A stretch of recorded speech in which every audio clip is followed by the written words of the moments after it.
നമ്മളെല്ലാവരും വ്യത്യസ്ത മതങ്ങളിലും വിശ്വാസങ്ങളിലും വിശ്വാസമർപ്പിച്ച് മുന്നോട്ടു പോകുന്നവരാണ്. ആരുടെയും വിശ്വാസങ്ങളെയും ദൈവസങ്കല്പങ്ങളെയും ഇകഴ്ത്തി സംസാരിക്കുന്നത് അത്ര നല്ല കാര്യമല്ല.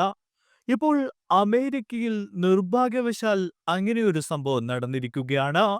അമേരിക്കയിലെ ടെക്സസിലുള്ള ഹനുമാൻ പ്രതിമയ്ക്കെതിരെ റിപ്പബ്ലിക്കൻ നേതാവ് അലക്സാണ്ടർ ഡങ്കൻ നടത്തിയ പരാമർശം വൻ വിവാദമായി മാറിയിരിക്കുകയാണ്.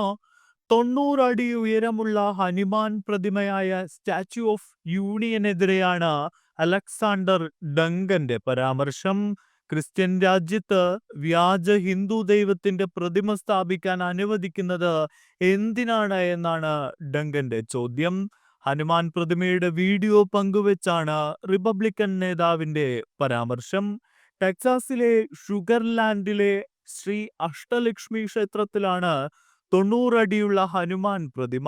സമൂഹമാധ്യമങ്ങളിലെ മറ്റൊരു കുറിപ്പിൽ ബൈബിളിലെ വാക്കുകളാണ് അലക്സാണ്ടർ ഡങ്കൻ ഉപയോഗിച്ചിട്ടുള്ളത്. നിനക്ക് ഞാനല്ലാതെ മറ്റൊരു ദൈവമുണ്ടാകരുത്. സ്വർഗത്തിലോ ഭൂമിയിലോ വെള്ളത്തിലോ ഉള്ള യാതൊന്നിന്റെയും പ്രതിമയോ രൂപമോ നിങ്ങൾക്ക് വേണ്ടി ഉണ്ടാകരുത് എന്നും മറ്റൊരു കുറിപ്പിൽ അലക്സാണ്ടർ ഡങ്കൻ പരാമർശിച്ചിട്ടുണ്ട്. വൈറലായതിനു പിന്നാലെ തന്നെ അലക്സാണ്ടർ ഡങ്കന്റെ പരാമർശങ്ങൾക്ക് നേരെ രൂക്ഷ വിമർശനമാണ് ഇപ്പോൾ ഉയരുന്നത്.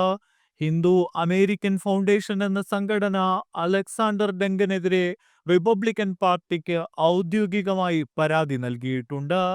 ഒപ്പം അമേരിക്കൻ ഭരണഘടന നൽകിയിരിക്കുന്ന സ്വാതന്ത്ര്യം മാത്രമാണ് ഉപയോഗിക്കുന്നത് എന്നാണ് അലക്സാണ്ടർ ഡങ്കനെ തിരുത്തുന്നവരും പറയുന്നത്.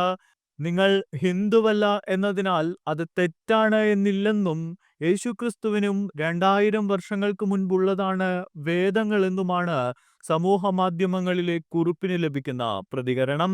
2024 ഓഗസ്റ്റ് 18-നാണ് കരുത്തിന്റെയും ഭക്തിയുടെയും സേവനത്തിന്റെയും പ്രതീകമായി 90 അടി ഉയരമുള്ള ഹനുമാൻ പ്രതിമ ക്ഷേത്രത്തിൽ സ്ഥാപിച്ചത്.